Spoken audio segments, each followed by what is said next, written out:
আসসালামু আলাইকুম গাইস, সবার কি অবস্থা, কেমন আছেন? এই যে আমরা আছি হাজারীবাগ সামিনা ট্যানারির সামনে। দেখেন রাস্তার দোনো পাশে পুরা গরু দিয়ে অবস্থা খারাপ। এই যে দেখতে পাচ্ছেন, হ্যাঁ, মানুষজন হাঁটতে পারে না। তারপরে তো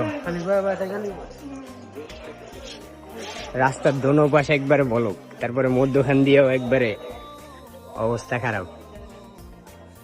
দেখেন ভিতরে আরো কি অবস্থা, আল্লাহ জানে। ভিতরে তো এখনো যাওয়া হয়নি, যাইতেও চাই না।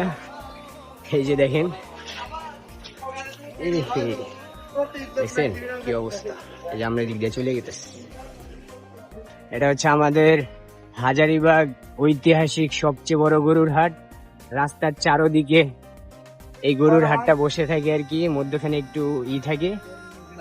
দেখেন আপনারা এই অবস্থা, বিশাল হাট একটা। আসবেন, দেখবেন সবাই। তো আমি তখন যাওয়ার সময় অনেক রোদ ছিল, অনেক গরম ছিল। তো আসার টাইমে দেখেন কি একটা অবস্থা, বৃষ্টির কারণে দেখেন গরু, তারপরে গরুর মালিকদের অবস্থাটা দেখেন। গরুর মালিকরা অনেক চেষ্টা করে যাচ্ছে যেন গরুগুলো না ভিজে বৃষ্টিতে। তো হচ্ছে দেখেন এই যে কি একটা অবস্থা, গরুগুলো ভিজতেছে। অনেক কষ্টদায়ক একটা সময়। হ্যাঁ, অচেনা শহরে এসে কি একটা অবস্থা, রাস্তার কিনারে। কি বলবো, বলার ভাষা নেই। দেখেন বৃষ্টিতে